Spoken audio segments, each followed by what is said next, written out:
So we believe that individuals in a free society can make choices about their own personal habits. We believe they can eat what they want. Sometimes they eat too many. Felt this way. It's impossible to have a policeman on every corner to protect us, so therefore it is very important that we maintain the right to defend ourselves. Education really is number one on the list. We must educate ourselves and our youngsters and our people so that eventually we have influence in the media and in the government. I mean, whether you have Republicans or Democrats in office, government gets bigger, taxes go up, the deficit gets worse. We can elect even a man like Ronald Reagan, and the deficit's got a lot worse. Millions of tax dollars are spent on this type of computer surveillance, a disgusting procedure for a professed free society. Whether it's welfare here at home or warfare overseas, there's a limit to what we can afford. Well, the inflation, that is the creation of new money and credit, is the vehicle whereby they finance this, and they get away with it. You were one of the early advocates of term limits. You imposed them on yourself, and you enjoyed life in the private sector. But even in the private sector, you kept fighting for what you believe. There's been a lot of talk about the Constitution in the last several weeks, in the last several months. A lot of people holding up the Constitution. But I'd like them to read the Constitution, everybody here in this Congress, to read the Constitution about committing acts of war. There are some economists who in the past, such as Mises and Hayek, as well as Friedman, have emphasized that inflation is a monetary phenomenon and not a CPI phenomenon. It's not a labor cost phenomenon. Good morning, Mr. Greenspan. I understand that you did not take my friendly advice last fall. I thought maybe you should look for other employment, but I see you kept your job. But I've come to the conclusion that I see no threat to our national security. There's no convincing evidence that Iraq is capable of threatening the security of this country, and therefore very little reason, if any, to pursue a war.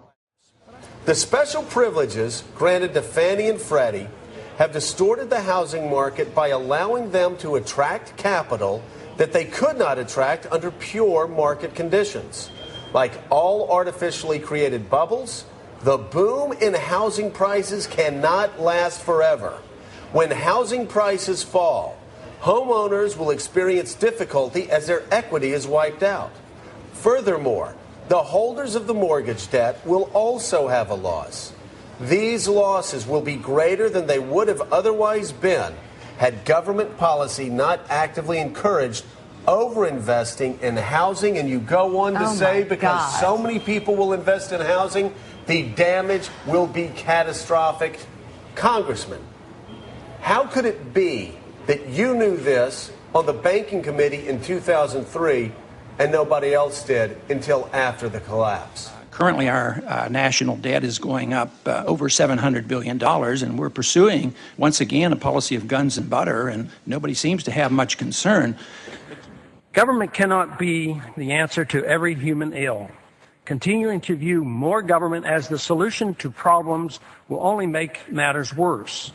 When we went into Iran in 1953 and installed the Shah, yes, there was blowback. The reaction to that was the taking of our hostages, and that persists. And if we ignore that at our own risk. That if we think that we can do what we want around the world and not incite hatred, then we have a problem. They don't come here to attack us because we're rich and we're free. They come and they attack us because we're over there. I mean, what would we think if we were if other foreign countries were doing that to us? Do you think gold is money? No.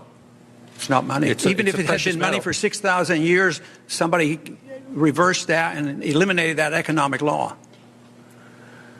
Well, it's an asset. I mean, it's the same. Would you say Treasury bills are money? I don't think they're money either, but they're a financial asset. Why do central banks hold it? Well, it's a form of reserves. Why don't they hold diamonds?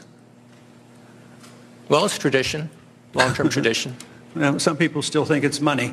I yield back. My time is up. That is the reason I go after the spending. I propose in the first year, cut $1 trillion out of the budget in 5 departments.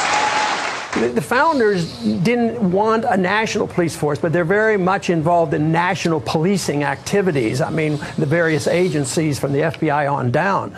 But to militarize them and give them military weapons, it creates a culture. Here's a guy from the United States, born and raised here, goes nuts, and bombing somebody in the Middle East is in retaliation to this. Where does this come from? Explain that to me. I think there is a kind of psychosis produced by this sense of American exceptionalism. And I think when people buy into the idea of American exceptionalism, they become incapable of self-reflection. So I think you made a great point earlier. What if the last 25 years was just a great big mistake? It's be difficult for people to face that. That's for darn sure.